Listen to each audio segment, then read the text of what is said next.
I'm Jeremy Perschon. I'm the Instrumentation Program Coordinator, and I'm also the 4th semester instructor for Instrumentation. So instrumentation is all about measurement and control. So you can think of any industrial process, there are a lot of different variables you have to measure, monitor, and try to control or manipulate out in the field. So for example, your house, you have a thermostat. That thermostat's measuring the temperature in your house, and it turns on the heater when the temperature is too low, turns it off when it's too high.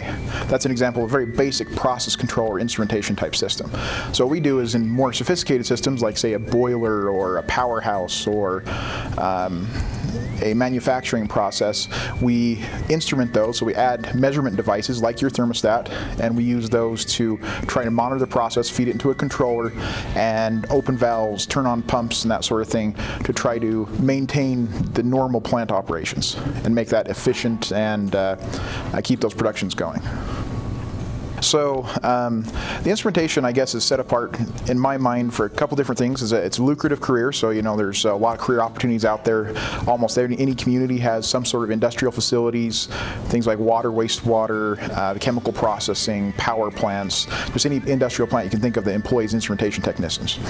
And then as far as the type of jobs instrumentation technicians do, there's a lot of different types of jobs out there. So in addition to having a lot of different industries you can work in, there's also a lot of different types of positions you can work with instrumentation. I have students that are essentially purely programmers out there.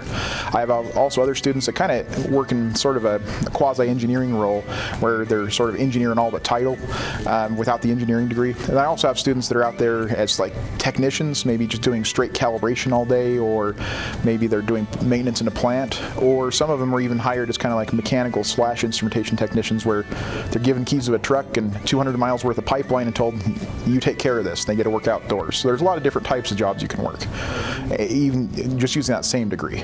The instrumentation degree is a 2-year Associate of Applied Science, and that can feed into a couple different 4-year options. You could either take the route of going for a Bachelor of Applied Science, kind of structure your own degree based on your own interests with some advising around campus, or you can go to a 4-year cyber physical security bachelor's degree, so you can take the 2-year associates with instrumentation and transition to a cyber physical security to kind of get that sort of synergistic hybrid between instrumentation and cyber physical security with a 4-year degree.